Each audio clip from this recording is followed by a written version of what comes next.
Hello students, today we will learn the first lesson of science, that is natural resources.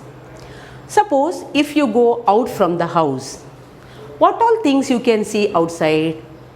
बाहर क्या क्या देख सकते हो तुम लोग? We can see buildings, schools, vehicles, land, water, then what all things? Rocks, everything you can see, right na? So here, so many examples I gave now.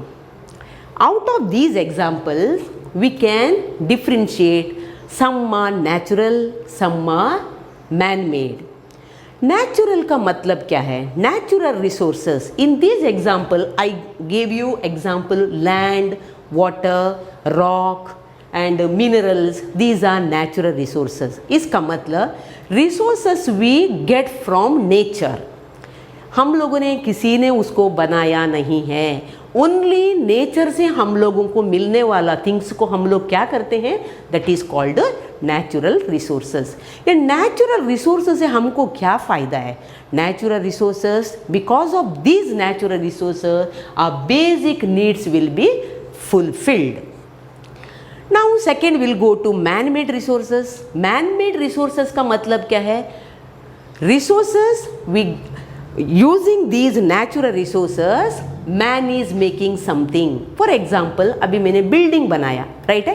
Building बनाने के लिए मैंने कौन सा नेचुरल रिसोर्स यूज़ किया? Land use किया. Land natural resource है और बिल्डिंग ह्यूमन मेड, राइट है ना? लोगों ने बनाया हुआ है. This is the difference between natural resource and man made resources. Now we'll go to different spheres on the earth. There are many spheres on the earth, but basically we will study more important spheres, that is 3 spheres. Okay, first one is hydrosphere. Hydrosphere को हम लोग क्या बोलते हैं? Water को. ये scientific means science का language में वाटर को हाइड्रोस्फीयर बोलते हैं. Second one is lithosphere. Lithosphere का मतलब लैंड, हम लोग किधर जी रहा है, that is lithosphere. and atmosphere का मतलब एयर. एयर मीन्स अपना सराउंडिंग में एयर रहता है, राइट है ना? अभी हाइड्रोस्फीयर में भी लिविंग थिंग्स है क्या? नहीं.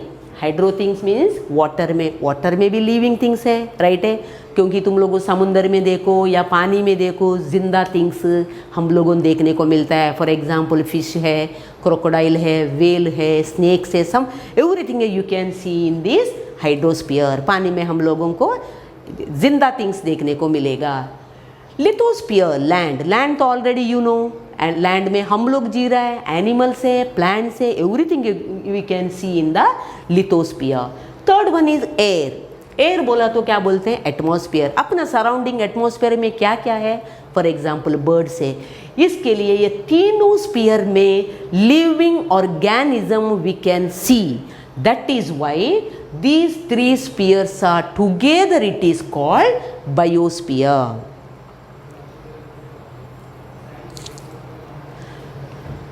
Next अपना लैंड है. लैंड अपना इतना बड़ा लैंड में कितना परसेंटेज वाटर है? अपना लैंड में, लैंड को क्या बोलते हैं? This is water is covered, means hydrosphere is covered how many percent? 71% earth is covered by water. And अभी बचा हुआ कितना? टोटल परसेंटेज का मतलब 100 है. ओके, परसेंटेज मीन्स 100 में 71% अपना वाटर भरा है पूरा दुनिया में. तो बचा हुआ कितना है? 29% lithosphere, that is land. Okay, now air, water and land are the important natural resources. पहले तुम लोगों को मैंने बताया air, water and land suppose दुनिया में नहीं था, ये नेचुरल रिसोर्स है, इसके बिना हमारा एक दिन का ज़िंदगी नहीं चलेगा. सपोज ये नहीं थे, अपन जिंदा नहीं रहते थे. इसके लिए ये नेचुरल रिसोर्स यूज़ करके हमारा लाइफ बेसिक नीड्स अपना फुलफिल होता है. Therefore, these factors are important for sustaining the living world. Sustaining means ये फैक्टर्स यूज़ करके अपना ज़िंदगी क्या होता है? एकदम बेसिक अपना नीड्स फुलफिल हो जाता है.